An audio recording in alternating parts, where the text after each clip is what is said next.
Hello, everybody. Welcome to the World of Concacaf podcast. We are at the News Desk. I am Eric Schmitz.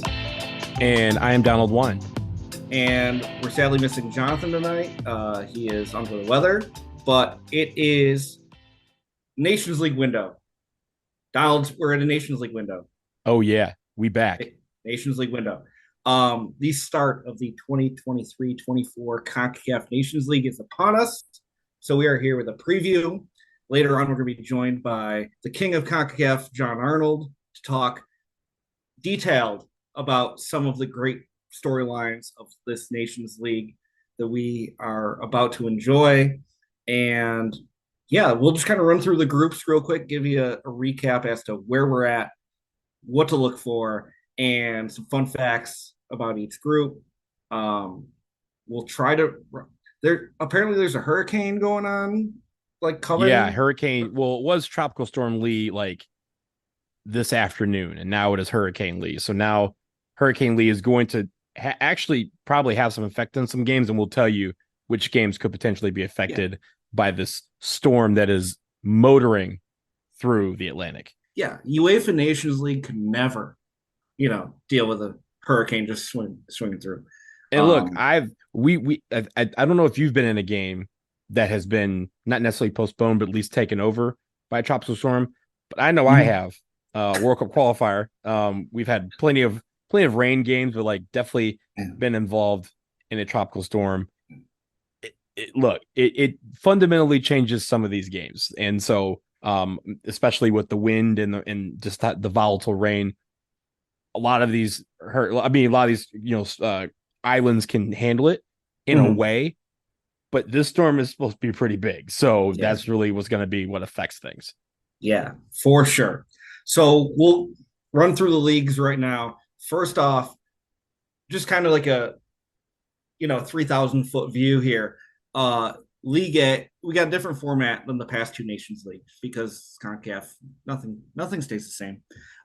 United States, Mexico, Canada, and Costa Rica do not get to have any fun September, October windows. They are getting a bye to the League A quarterfinals in November. Who will be joining them? We'll get to that. But the U.S., Mexico, Canada, Costa Rica, they all got to find stuff to do these next two windows. They're playing friendlies. Who cares? It's not Nations League. We're here for Nations League. So let's get to that. First off, let's start with League C. Let's go to the islands. Donald, can you recap how the format's working for League C this time around? Yeah, of course. It's a, in true CONCACAF fashion, they've switched up a lot of these formats. League C is a slightly different format than it was before. Beforehand, it was 4 groups of 3 teams. Now, because there's only 9 teams in League C, remember the 4 teams that were promoted, there was none relegated to take their place. So there are 9 teams divided into 3 groups of 3. Each team will play every team in their group, home and away, for a total of 4 matches per team, 2 at home and 2 on the road. Yeah. Now, the interesting thing is, for me, there's 3 groups and 4 teams will get promoted. So the best second place team will get promoted to League B. Mm-hmm. So Anguilla, this is your moment. You don't even have to win a game. You can get promoted here. All you need is some results. Get some results, baby. And we could have some really interesting teams get up into League B for the next edition. But for this edition, League C, Group A, Bonaire, St. Martin, and Anguilla are boys. Group B, Aruba, Cayman Islands, and the U.S. Virgin Islands. And in Group C, we've got Dominica, Turks and Caicos, and then the British Virgin Islands, which some of you may know from the last episode of the podcast. So, Donald, are any of these games going to be impacted by that hurricane? Yeah, there's actually a few that are potentially affected by this. Again, when I looked at it, fun story. I used to want to be a meteorologist as a kid, so I used to study, hurricanes and stuff like that because I lived in Michigan and hurricanes were a thing, figment of my imagination. We don't get those in Lake Michigan or Lake Huron or Lake Superior. But having said that, this storm, you have to remember there's going to be a lot of things that are affected by it, mainly the wind. This is supposed to be a Category 4 major hurricane in a few days, right as Nations League is brewing. You could say that Hurricane Lee is a big fan of Nations League and wanted to experience it for himself, but that is actually going to affect a lot of these games. Also, the rain and how big this storm is. This is fastly becoming a wide storm, which means it could affect a lot of games.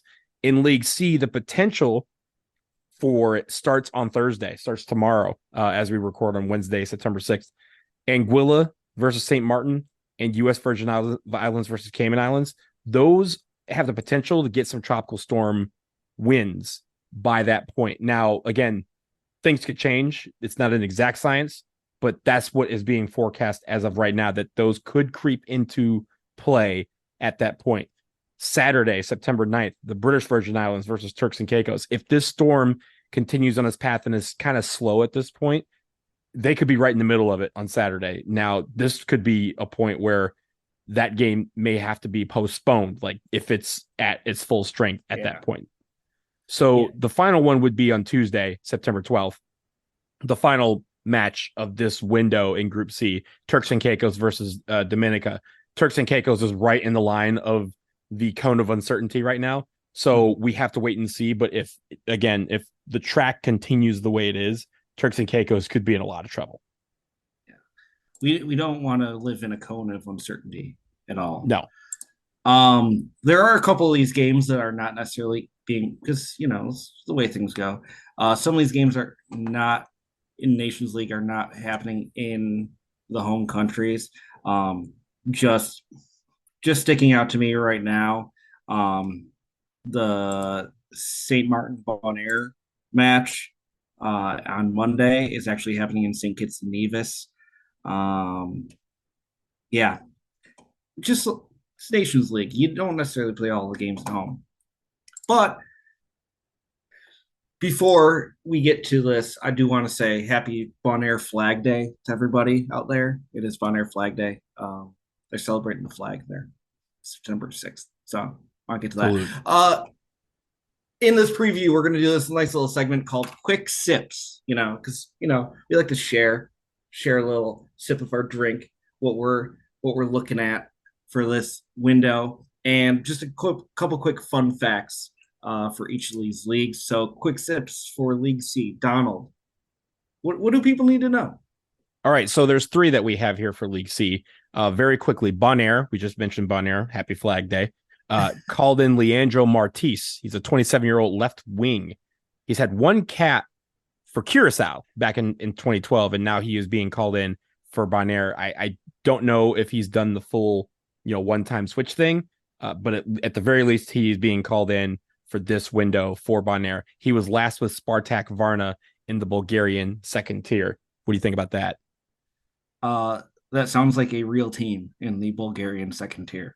It's not going to be a real team, fake team, because they are not in Concacaf. Yeah. You're the one that said we don't do UEFA on this show. I'm just saying, Bulgarian second tier. It's a home of Concacaf talent. Exactly. What else we got? Anguilla brought in Richard McDonald Baptiste from Reading. He's in the Reading youth system, not yet on the full squad, but Anguilla reaching out with open arms over to England and saying, "Hey, you got any citizenship? Come play for us." And they're getting this young kid who has some potential with Reading. Yeah, and then look, St. Martin. That's a name I recognize. St. Martin, yes. Romuald Lacazette. He is the cousin of Alexander Lacazette. St. Martin is calling him in. Of course, Lacazette is French. St. Martin, French. Everybody here, French. It makes sense. Yeah. My cousin. He's my cousin. Call me in. All right. That's League C. We look forward to watching all of those games. Paramount Plus, if you don't have it right now, you can go subscribe right now.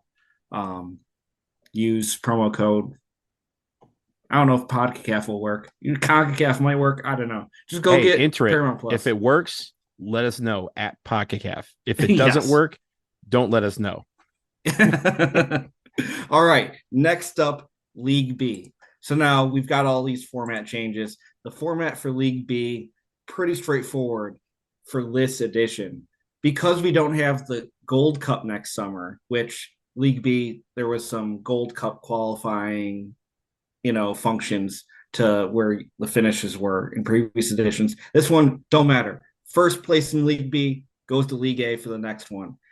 Fourth place in the group, League B, goes to League C for the next one. You either go up, you go down, or you don't go anywhere. That's all you got for League B. Donald, run through the groups for us. Yeah, we have 4 groups. Group A, we have Guadeloupe, St. Kitts and Nevis, St. Lucia, and Saint Martin, the Dutch Saint Martin. Group B, we have Nicaragua, Dominican Republic, Montserrat, and Barbados. Remember, Nicaragua was in League A. They got dropped because of a lot of stuff that they did wrong. Concacaf. They Concacaf themselves. As a result, they were out of the Gold Cup, removed from there, and they are now in League B, Group B. Group C, we have French Guiana, Bermuda, St. Vincent and the Grenadines. Shout out Vincy Heat, and Belize. And then Group D, we have Guyana, Antigua and Barbuda. Shout out the Bena Boys, Puerto Rico, and the Bahamas. All right. First off, Hurricane. Are we concerned? League B? Oh yeah, we're concerned. Particularly Dominican Republic on Friday. They are supposed to be hosting a couple of games throughout this window, not just in their group, but others. Dominican Republic is in the line of fire and could potentially start seeing wins on Friday. Belize as well. They are playing in Martinique. So that is a potential for them to to get some effects from this. It shouldn't be as bad. They are on the tail end of the cone of uncertainty. But again, if the storm continues to grow, that means that those tropical storm winds are going to extend further away from the center of the storm, and that puts Martinique in the line of sight. Saturday, Antigua and Barbuda. I've been there in a rainstorm. It's not fun. I've actually been there in a tropical storm. Also not fun. Beautiful island. Love the place. That was just the part that we would have back. Bahamas. This is the big one. Bahamas is going to be in trouble. They are directly in the path of the storm. And if it gets to Bahamas by Saturday or Sunday, they're projecting this to be a Category 4 hurricane. That's winds close to 140 miles an hour. The Bahamas, Nassau could be in a lot of trouble, and they may. I don't know if they're already talking about moving that game, but they might be considering it at this point. And then finally, again, Dominican Republic Monday, they could still be getting some remnants from that. And Puerto Rico also playing in the Bahamas, which is, again, a potential for, that game could be moved. It could already be canceled. There could be damage. We'll have to wait and see. Hopefully, of course, we're saying this to inform people. We're not saying this because we hope that this happens. We actually hope that this storm just absolutely just turns and dies and hates Nations League. Yeah. But we have to be prepared for these possibilities. Yeah. Just go up, go around, turn around in the Atlantic and just stay there. You can I will send Hurricane Lee this podcast if it means we'll stay away. Yes. No, we need to protect Nations League. Obviously, games could be affected, travel could be affected. We don't know. Travel's absolutely going to be affected. I mean, we've seen some of that travel on a clear day. Between islands and between some of these places.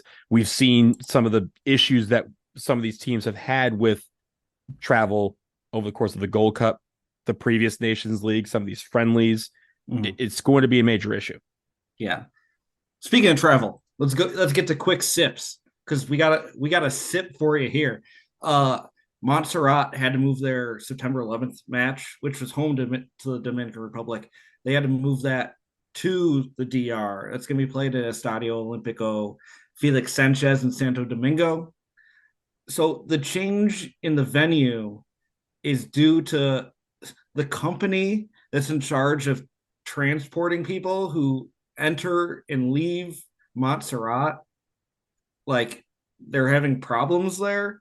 They can't guarantee that they're going to be able to get the teams and the refs and the officials in to the island. So they're like, yeah, we can't have this game. They can't get here. So they've moved the game to the Dominican Republic. And they've switched it. Yeah. Because they're supposed to play home and away throughout this Nations League. So they've just moved the games because of this temporary issue. So Montserrat having to go to the Dominican Republic after intending to have a home game this window. Elsewhere, St. Lucia called in Epsley United forward Dominic Polion.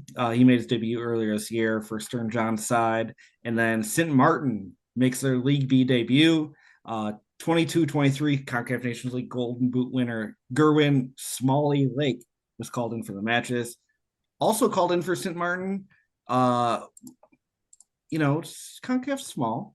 Imar Court, forward for St. Martin, is actually the brother of Suriname goalkeeper Ishan Court. So nice little family affair we've got going on. And you know what? I want to CONCACAF. save this for when we have John on, because it'd be great to get his take on this. But I couldn't happen to notice that Group A has three of the Group C winners from the previous edition of this tournament in the same group, which can either be, I mean, first of all, it's just stupid luck for the three of them to get promoted, and all of a sudden they're playing each other.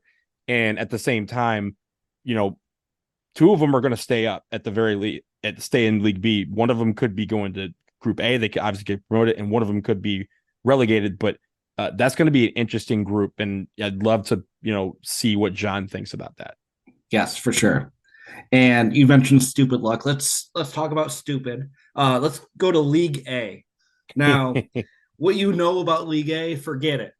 As we mentioned at the top of the show, the U.S., Canada, Mexico, Costa Rica all got a bye to the League A quarterfinals. So they're not even playing matches in the September October window in Nations League. Instead of, in the past, we had 4 3-team groups, pro, rel, like we were used to. It was fine. All of a sudden, it's like, nope, we are doing 2 6-team groups, and we're going to do Swiss style round robin, which nobody knows what Swiss style means. Maybe we're going to have John explain that to us. But anyways, first place in League A will go to the Concacaf Nations League quarterfinals. Second place will also go to the Nations League quarterfinals. The first place teams will end up playing, based on their finish and their seeding, will play Canada or Costa Rica. And then the second place teams will play Mexico or the United States based on their finish in the Concacaf Nations League quarterfinals for not only a spot in the Concacaf Nations League semifinals and finals in March, but also for a spot in the 2024 Copa America. The 5th and 6th place teams in these League A groups will get relegated to League B for the next Nations League, and then we'll do this all again for some reason. So, Donald, tell us about these groups. So, first of all, that format is dumb. Second of all, here are your groups. Group A, we have Panama, Guatemala, El Salvador, Martinique, Curacao, and Trinidad and Tobago. We mentioned Nicaragua being in League B. That was their spot. They switched with Trinidad and Tobago. Here we are.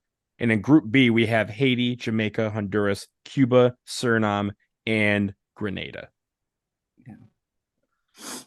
So, just going, we'll gotta ask: is the hurricane going to mess any of this up? It's not as bad. We don't know. It's not as bad as the other leagues, but there are a couple of potential games here. Haiti versus Cuba on Friday. That is actually supposed to be in the Dominican Republic. Again, the Dominican Republic could be in the line of fire at that point. Sunday, Martinique and Curacao take the field against each other in Martinique. Again, it could be out of the way, Martinique. A wobble here or there, and it could avoid it entirely, but that's the one to look out for. And then on Tuesday, Jamaica versus Haiti and Cuba versus Suriname. Jamaica is more safe, but they potentially could have some wind. The one that I'm concerned about is Cuba, because they are playing not in Havana, which would be kind of out of the line of fire, but in Santiago de Cuba, which is very much going to be involved in the mix and potentially getting some wind and rain. So again, that's a game to look out for. Interesting. All right. Obviously, we talked all about this. Really hope that this weather thing is all not for naught. We're not going to have any issues, but just want to make sure that that's part of the conversation for this September window. So some quick sips about League A. Honduras. They've got a new coach, an old coach, Reinaldo Reuda. He's got his first match with Los Trachos, Honduras, in a very good spot to potentially move through to the quarterfinals. Curacao, their interim coach, Dean Gore, who's the former manager of Suriname. Curaçao's missing a bunch of guys. Cuco Martina declined to come in. Eloy Room, their keeper, is gone. A bunch of others. Very depleted Curacao side for this window. Really interested to see how that plays out. In El Salvador, Hugo Perez called in Dustin Correa back into the squad. He was a former US U20 who hadn't been called up since 2021. Jamaica, they're missing Michael Antonio due to personal reasons, a couple injuries, Corey Burke and Dexter Lembikisa. They're both injured. And interesting dual national panic. They called in former U.S. youth national team right back, Tavon Gray of NYCFC. He's potentially getting his first Jamaican cap in this window. Donald, do you have anything on Trinidad and Tobago? Well, first of all, Jack Warner sucks. But yeah, when it comes to Trinidad and Tobago, I mean, a fun fact about them is that Kevin Molino, and I think, again, I want to ask John about this. Kevin Molino, did he retire? Did he just go on like Facebook Live basically and was like, yo, the Federation here is dumb. They're not giving us our money. So I'm done. It was kind of weird how that transpired. And Kevin Molino is just, I mean, he's one of the all-time greats for Trinidad. He's, has the armband and, was really the guy that, when you think about the last like 10 to 15 years of Trinidad Tobago soccer, Kevin Molino's all over that, all over all the record books. And it's interesting. It'll be interesting to see how they play without the heart of their team leading them on. That's going to be it's a weird situation for them, but it's going to also be interesting because like you said, all these teams have an opportunity to get to Copa America, at least to qualify for it. But without Kim Molino, their chances take a drastic hit. Yeah. What was that first part you mentioned again? Jack Warner. Did you know that Jack Warner sucks? Because I knew that. I heard that on the World of Concacaf podcast before. It's interesting. Jack Warner sucks. Yeah. All right.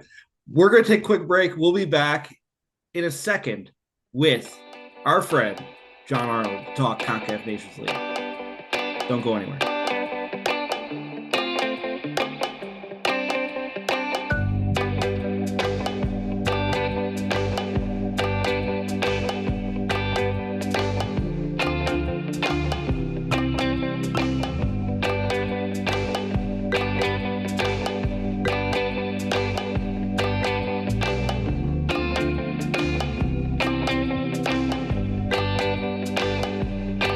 All right, we're back.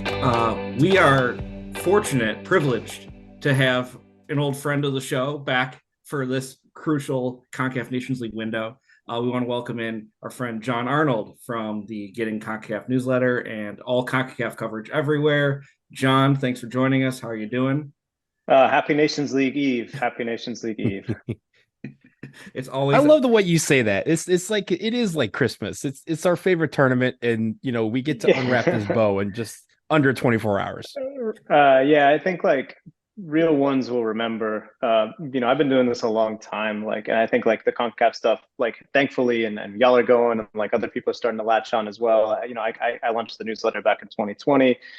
For various circumstances, but back in the day, I was still doing CONCACAF coverage, and I used to do a feature called Conca Claus, where I would gift every Christmas. I mean, look, winter's a slow time for national team content, so I would gift each national team, a manager who isn't terrible, and a defensive midfielder or whatever. So that was a Goal.com feature back in 2016, 17. So yeah, 'tis the season, absolutely, guys. Well, there's a lot to talk about. We want to get to the big stories for the September window because it's CONCACAF Nations League. And since it's CONCACAF, we have a new format and new things to play for because, after you've done one or two of something, you got to throw everything out the window and start over. So we're kind of doing that. We'll get to a bunch of things, but the first thing we want to get to is we just kind of wrapped up touching on Trinidad and Tobago.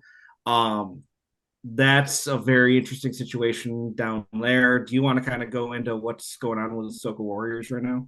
Yeah, I mean, I think the critical thing to remember is that it's still a normalization committee steering that federation, which means the decisions are being made by people who didn't get elected. First of all, the FIFA has kind of appointed, and secondly, often those decisions are being made in an effort to get the books balanced. Now, listen, I'm not saying that federations shouldn't balance their books. I'm not saying that financial regulation isn't important, but sometimes you have a manager in international soccer or different people that work in the federation. You say this guy probably would be better off having a different job, and the federation would be better served by replacing that person. Angus Eve is the all-time caps leader for Trinidad and Tobago. He's like a beloved figure, I think, should be for people as a player. As a coach, I don't think he's really been there. And it seems like some of his players agree, right? So Kevin Molino, that was wearing the captain's armband last time around, shared with Wired and Lasana Lieber, the fantastic media outlet, independent outlet down in Trinidad and Tobago. I mean, he teed off. Like it was an interview where he just said, basically, hey, this guy is not a good manager. I am mad. We were frustrated. And he's just kind of a normalization committee puppet who's there because he's not going to rock the boat. Molino and some of the veteran players are working to secure bonuses. Just the typical match payment that is required or that should come from every federation after, in this case, it was the Gold Cup. And apparently the pressure came, according to Molino, the pressure came from the manager to not ask for more money because the normalization committee was, trying to save funds.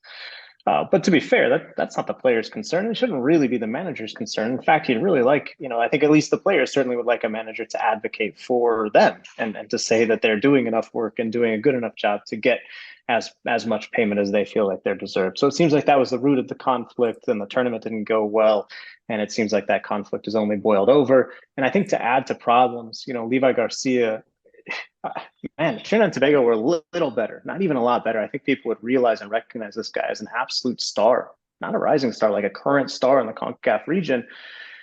He's injured. So even if he wants to come in and play for Eve, who's still the coach, even though we thought he wasn't going to be anymore, he can't. So I think Trinidad and Tobago is in a rough spot. Then again, you look at their games, they got Curacao, who's also in a rough spot, weird retirements and weird, I'm not coming in if this manager isn't there. So that first game on Thursday, I think it's tonight, as people are probably listening to this, sort of the like frustration bowl. But it's a weird time for Trinidad and Tobago, and it has been for a while. I think even eliminating the US in 2018, calling that a high point, I think would probably be wrong. Yeah, it was a nice moment, I guess, but at the same time, like, there hasn't been sustained success for this team in quite some time, and that's a shame because I think it's a country that loves football and it produces a lot of good players. Yeah. Now it's interesting that they're in a situation where they're in League A. They've got a Yeah. shot to get through and to the quarterfinals and have a chance at a spot in Copa America. That's pretty huge. Now, they're not necessarily supposed to be in League A. They didn't deserve it. Yes. Can you kind of go into what happened there? Yeah, that group was Trinidad and Tobago, Nicaragua, and I don't even remember who. My brain is just flying through all sorts of flag emojis, but they were the two involved teams. And Nicaragua was unveiled by the SB Nation blog covering Mexico. Nice job by those guys. Hey, one of these guys is almost certainly not eligible. And after they pointed that out, CONCACAF came out and said, hey, Nicaragua definitely fielded an ineligible player, is not going to take part in the Gold Cup, and we're going to take away basically the privileges they earned with this ineligible player. As the Nicaraguan press and other people around the region started to look deeper into what had happened in that Nicaragua situation, they started to realize that not only was the player in question not eligible, a fair amount of players who Nicaragua had been fielding, not like once or twice, but like long term, also were not eligible. They'd been naturalized in ways that didn't fit the country's laws. They'd been naturalized and started playing in time periods that didn't fit FIFA's timeline of requirement for naturalization. So you look at the top 10 players in all time appearances, and there's multiple players on there for Nicaragua who have more than 30 caps, who, at least as far as I can tell, really never should have worn the azul y blanca. So I actually think like it's a little I'm surprised there weren't heftier sanctions. But as you look at this roster called in by Marco Antonio Figueroa, the Chilean, who, I think it has a great pedigree. Like, it was a really good hire for Nicaragua to bring him in. This roster's got some differences because there were some regulars who turns out shouldn't have been regulars. And so Nicaragua starts in League B because of that penalty with some new faces. I did go through in the newsletter that's going to come out and looked at every single player who wasn't Nicaragua born, who's on this roster, to see kind of what their connection is. Everyone, as far as I can tell, has at least a parent who is Nicaraguan, which fits the FIFA criteria. So at least for now, with the magnifying glass on, Nicaragua is playing fair, but a weird situation. And yeah, like I said, I mean, I think, if even us right now were to drum up a little more anger, I think Nicaragua could have ended up with a much stiffer punishment. They appealed that ruling all the way to the Court of Arbitration for Sport. I don't think the ruling has come down yet. But like, really, I probably would have played it cool there and just kind of say, "Oh, okay, darn, we're not going to be in the Gold Cup." It's the standard thing when you know you did something wrong, you appeal it as if you didn't. Like, Yeah. I can't believe they're coming down so hard on us. Like, and then they're like, dude, we you got off easy, right? That's the standard protocol. All right, I take your legal advice. I know it's not legal advice. Don knows what he's talking about. Yeah, so it's funny you were talking about League B and Nicaragua now being in League B, Trinidad in League A. Looking at League B is actually very interesting. I know we're going to talk a little bit about it, but I wanted to start with this question for you, in that with the change in format, there's teams who were promoted, but nobody was relegated, so everybody was able to stay where they are. But now relegation is back. Now that we've, I guess, kind of realigned the planet, so to speak, Concacaf. Is there a team in League B, and it's always very volatile, who goes up, who goes down? Is there a team that you think could be the surprise of the group in getting promoted? And conversely, is there a team that you're expecting, hey, everyone's thinking really highly of them, but they're going to be a disappointment? Not necessarily get dropped, but at least be considered a disappointment in League B. Yeah, absolutely. I mean, I think when I look at League B as a whole, the groups I think have shaken out in a really interesting way. I think Group D is wide open. This one includes Guyana, Antigua Barbuda, Puerto Rico, and the Bahamas. I think Puerto Rico could go straight up. They'd be, I think, the second team ever to do that. Guatemala did so, but that was because of their FIFA suspension that put them in League C in the inaugural edition. They didn't go through qualification, and they went from C to A in 2 editions. Puerto Rico screwed up, I think, by firing Dave Sarachan. I think they did him wrong, but a lot of the foundations that he put into place is still there. Some of the players that he scouted out and kind of recognized were eligible are still there, and so I think that's a team that really has a lot of good opportunities, players that they've scouted out, and just kind of a growth opportunity. So when I look at that group, it's not that stiff. Puerto Rico, now they aren't playing games at home in this first window. That's a bit of a concern. You'd like to have that home field advantage. Neutral site games are always a little weirder, as if you needed any more weirdness in Concacaf Nations League. But I'm high on Puerto Rico and what Huracán Azul is doing. A team that'll disappoint, I look at, the teams that just got promoted, they're all in the same group. We might talk about that in a minute. That one's tough. And I think that Belize is a team that's kind of been riding their luck a little bit. They got a lot of old players. They got a lot of guys who maybe aren't still at that League B level. They really surprised against Guatemala. The home game, they only lost 2-1 in that March window. But ultimately, when I look at that team, it's one where I think they might definitely fall short of expectations and maybe even face the drop in a group with French Guiana, Bermuda, and St. Vincent and the Grenadines. Yeah. Now you mentioned, I think this is the most interesting group in League B. It's Group A, and you've got Guadeloupe with 3 promoted League C teams: St. Kitts and Nevis, St. Lucia, and St. Martin. When you see this, what pops out to you? Oh, it's hilarious, right? I mean, it's really funny that these teams that got promoted are all in the same group. You think, well, I guess something's 2 of those teams are gonna have to stay up, right? So congrats to those teams that earned promotion.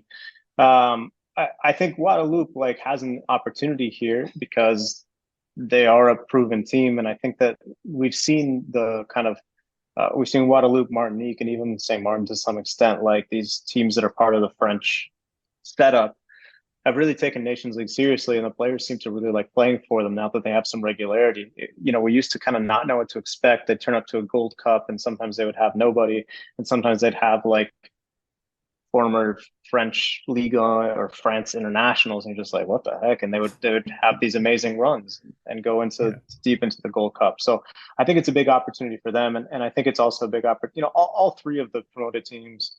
Look, like you don't get promoted without having some sort of idea or continuity or good players. There's a reason these teams have gone up even from the littlest, the smallest league. I think St. Kitts and Nevis, obviously, with the project that they have is super impressive. The fact that they got into the Gold Cup from that qualification route, even though they ended up losing all their games and getting shut out in every game, the size of that country, the fact that they were able to do that, I think is super, super commendable and really remarkable. What Atiba Harris, the Federation president, what Austin Huggins, the coach, and what some of the veteran players are able to do. So I think it's a big opportunity for them to try and fight for that group win. And look, that's without even talking, about the fact that Stern John is coaching one of the teams in this group. So ultimately, it's just a group that has a lot of narrative storylines, and certainly, we'll all be enjoying that during the competition. Yeah, you mentioned Puerto Rico being a team that could, at least there's trying to kind of do the direct jump from C to B to A in consecutive editions of the tournament. From these three teams in Group A, do you see that possibility for any of them? Yeah, I just think Guadeloupe is going to be such a big roadblock, right? I have a lot of respect for what they do and the players that they bring in, the quality of players, and I think when I saw their roster, like it's everybody, like Matias Feton, the forward, is in, and like all these guys who are playing in like top leagues and scoring goals in not top. Okay, sorry, it's like talking about like Bulgaria and Switzerland, but like top leagues for League B. I think it's a good team, and so I just think it's going to be too big of a roadblock. But if I had to pick one, it would be St. Kitts and Nevis, just because of that experience they had in the Gold Cup, playing against the U.S., playing against Trinidad and Tobago, playing against these teams that are big, and getting that experience under your belt, I think is pretty relevant, especially now that you can return home and be in a familiar atmosphere. It is a fascinating group. I just think Le Guada boys are going to be a little too strong for anybody to get promoted, but it's obviously there. Yeah. We'll kind of leave League C where it is. Obviously, it's the same wonderful soccer that we're gonna see every window. But we do win? Question mark. Yes, I mean it's got to happen at some point. Bonaire and St. Martin, they aren't necessarily the deepest squads like Anguilla. We're pulling for the Dolphins here. But focusing on League A, where there's more at stake. You've got Copa America potentially on the line. You've got quarterfinals. I mean, these are big games for these teams to develop their pool before qualifying for the World Cup starts next year. What do you see in Group A and Group B that, especially in the September window, that you really have an eye on? Yeah, well, first of all, I think it's worth noting that you mentioned qualification for the World Cup. Every single one of these teams, even the teams that are kind of in chaos, I mentioned Curacao, Trinidad and Tobago, like even those teams are like, man, maybe we can make the World Cup. This is the year, right? This is the cycle where every team believes, because the US and Mexico are out of the way, Canada too. So the fact that the tournament expands as the three power teams are out of your way has given belief to a lot of these countries, or at least the idea that maybe this is really possible, and could we shock the world and get to the World Cup? So I think that's worth mentioning, because it is, this isn't the start of the World Cup qualification cycle, but it is the start of a new cycle, I think. And a lot of teams have either new managers or new players, or just a renewed energy around the team. So I think that's worth mentioning and worth watching. The thing I'm most interested in the September window is how two teams take advantage of their enormous opportunity because of the format, and then later their enormous disadvantage. That's Jamaica and Guatemala, who are both hosting two home matches in the first window. If you win both games at home, you're practically through the quarterfinals, right? So I think it's a really, really big chance for those two teams. And when you look at the matchups, Jamaica's playing a Honduras team that I think might have, definitely a renewed energy themselves under manager Reynaldo Rueda, who got them to the World Cup more than a decade ago. But still have a lot of questions about their team. I think about their defense. In Jamaica, we saw what they did at the Gold Cup and how they're gathering steam and have the same group together. And then they host Haiti. Bit of a mystery box sometimes. Obviously, they can't play at home, which is a bummer. This game would be in Jamaica no matter what, but like it is interesting. And then you look at Guatemala, a team that they also had a really nice Gold Cup. They host El Salvador in the first game. I think the atmosphere should be really good for that one. Central America versus Central America, and then that second game against Panama, where Panama, their narrative, I guess, is that they don't feel like they should have to be here, right? They beat Costa Rica in Nations League. They got farther than anyone else except for Mexico at the Gold Cup, and yet they don't get a bye to that November one home and home round. So Yeah. in a way, you got to put up or shut up. But I think they have a case. I think it's kind of goofy that they have to play these games, but here they are, right? So I think those two teams, if they're able to take advantage of this competitive advantage, and then I mentioned the disadvantage because that means you don't have home games later on in this quote unquote Swiss style system, which CONCACAF dropped on us. I've been doing some research on it. It's been around since the 1800s, the Swiss system. So, I mean, look, I guess I'm the uncultured one, but I was surprised that everyone just kept expecting us to seem to understand what this format was going to look like. What it looks like is a bit convoluted, but if Guatemala and Jamaica can take advantage, then they're sitting pretty when it's the October window, even though they have to travel. So that's what I'm circling, just big picture from League A in these first couple games. Yeah, and I mean this Swiss style scheduling. The one seed plays the two seed home and away. The three seed plays four seed home and away. The five seed plays the six seed home and away, and then you've got two games against other teams in your group. Yeah, it's like do you think this if you did a round the, robin but didn't complete the circle. Yeah. Do you think this benefits the lower seeded teams more than the higher seeded teams? Yeah, I mean, I don't know. Maybe, but at the same time, like I'm looking, like I said, at Panama, and they opened at home against Martinique. I think they'll be okay. I mean, their road trips didn't end up being that difficult because then they go to Curacao. Not an easy place to play, but again, a team in flux. So I think, yeah, like I would, again, if I'm Panama, I have frustration with how this thing shook out. If I'm maybe Jamaica, maybe Haiti, but like I think there's a lot of teams that have kind of fallen flat recently that are in this group that, you could say, well, what have you won lately to deserve this better spot? So I think like, while I think the format is weird and flawed, I also would say if you really are good enough to deserve this special treatment, win your games. It won't be that difficult. Easy for me to say sitting here in my home, but I think Panama should be fine and Jamaica should be fine. Yeah. I'm just looking for you to, soothe me and tell me that Suriname, there's a chance I could be going there in November if they finish the two seed in that group. Yeah, I missed the chance. I had Mexico was there, and I was like looking into flights, and I ultimately decided not to go for the newsletter. So, sorry, current subscribers. I just need more of you.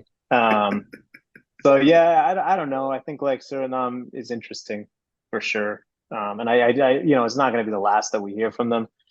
It's just that when you look at that group, I think it does feel kind of like I think Jamaica's 1A in that group, right? I think I penciled them into that top slot because of how good they were in the Gold Cup, because of how much talent they have. Look, like how many times have we had this discussion where we all believe in Jamaica and then we all realize we shouldn't have, and we got fooled again, and maybe it's 5 times bitten, 6 times shy or whatever, but I'm in. I think they're going to be fine. I think they're going to advance, and then that second spot does feel up for grabs. Suriname could easily win their opener against Grenada. but then they have to go on the road again to Cuba. They could win that one too, but starting with 2 games on the road, you say like, hey, the top seeds benefit. Yeah, those are not the toughest teams, but it's not certainly not easy logistically. So Yeah. I'm not sure I love Natio's chances. Yeah. Yeah, not a lot of room for error when you're playing 4 games to get through to the next round against 5 other teams in your group. Well, Jon, really appreciate you taking the time today. You've got the newsletter. You've got a great Nations League preview that should be in inboxes by the time you're listening to this, maybe. If it's not in your inbox, you should probably go register for your newsletter. Where can people do that? Get concacaf.substack.com. You can also just Google getting CONCACAF or whatever your search engine of choice is. It should pop up. I'm putting a lot of faith in the tech barons, but if you can't find it, just email Eric or Donald. They'll get you there. Yeah. I'm giving y'all homework. I was gonna say what's your Twitter handle, but I think I'm still gonna say what's your Twitter handle? Where can people find you there? Yeah, I'm still tweeting. It's at Arnold, John, COMMA, spell out comma, no H in John. Might be a new social media home in the near future. Keep your eyes peeled. Yeah. You getting on the Blue Sky with us? No. The people on that? Ooh, No. We're on it. We are on it. But, Yeah. We no got that is. sitting there waiting for us whenever Elon decides to pull a plug. I do have y'all have a Discord? I've got a Discord. Yes. Okay. I've got a Discord. I won't advertise my competing Discord then. Oh no! Please advertise. I mean, we should be taking our Discord to your Discord. How do you find a Discord? You can click the link in the newsletter tomorrow at the end. It's in there. If you really want to be in the Discord, it's actually like I didn't really know what to expect. I was worried Twitter was going to totally cave, and I was like, I need to have some sort of way to talk CONCACAF with my friends from the internet. And we made a little Discord. There's like 100 people in there, I think, maybe not even, but it's good vibes. It's look like if you're listening to PodCACAF, to World of CONCACAF, if you're listening or if you're on the CONCACAF newsletter, probably not a bad dude. You're probably not like an internet troll. So yeah, come hang out with other people who are not trolls. Yeah, a wise man once said, CONCACAF is a vibes-based economy. So having good vibes on a Discord is required. Yes. If you're the type of nerd that embraces CONCACAF, it's tough to be a troll. Here's the thing. Like I said, and I'm not even. It doesn't matter to me if you join our Discord. Like it doesn't boost my bottom line or anything. But like we've got a match chat. So like if you're sitting there at 2 p.m. on Friday or whatever, you're like, I'm sure no one else in the world is watching this League C game. Hop in there and be like, what a banger from whoever from Bon Air, and someone else will be there to be like, wasn't it though? And that's like what we've got going. That's the dream. We got our own little community. We've got our own little region, and we're just enjoying talking about it. Thanks again for joining us, Jon. Really appreciate it. Yeah, my pleasure. Sorry you tried to do like a real professional, like kiss off, like, hey, we're talking about your stuff, and then have a great day. And I sort of. It's not our style, so, you know that. Sorry about that. Listen, we can sit here and talk CONCACAF all night. You're the one that says you've got the out, so I know, just man. trying to take care of you. Yeah, my wife and I are trying to finish Barry. Oh, nice. Very nice. Well, you better finish that because there's going to be a lot of soccer on over the next 5-6 days. I know. So enjoy all of it, and thanks for joining us. Yeah, a lot of fun, guys. Take care.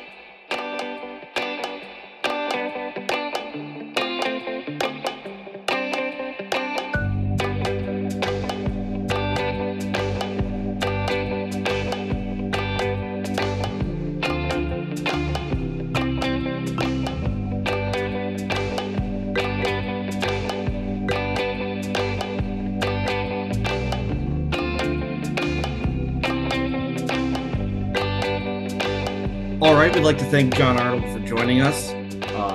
Always love having him here to talk CONCACAF because he knows everything. He is the king of CONCACAF media to us.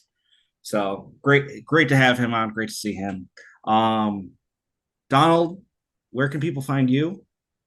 At Blazing DW and writing at starsandstripessc.com, and also my other podcast focusing on the U.S. national teams, the USA Soccercast. Yes, please like, and subscribe to USA Soccer Cast. For Donald, it's wonderful. You get to hear his sultry voice more than just on this beautiful little podcast. Make sure you're following us at Concacaf on the socials. Please, the one thing we're going to ask is like, rate, review, subscribe on whatever format you're listening. The ratings are appreciated. Leave a little comment. Tell us how good looking we are or something like that. Just leave a nice comment for us and boost our ratings a bit. You can also join our Discord that John would rather have you join his, but you can join ours, the World of Concacaf Discord. And you have access to that if you are members of our Patreon. You can go to patreon.com/Concacaf, support our podcast. For as little as $1 a month, you could sponsor a Concacaf podcast. Look, you can be on more than one Discord. Like I seen it. I do it. Yes. And yes. ours is great. Crossover. His is great. So join both. Yes. But thank you for listening. Make sure you share this. Make sure you enjoy Concacaf Nations League. Like, we have been privileged over the last 4 years to have so much Nations League action. At some point, we're going to be slowing down the cycle a bit. It's not going to be happening every year like it is now. So just embrace it while it's happening every year. Because Concacaf Nations League is better than any other Nations League in the world. So, Damn right. Damn right. All right. We'll talk to you later. Thanks.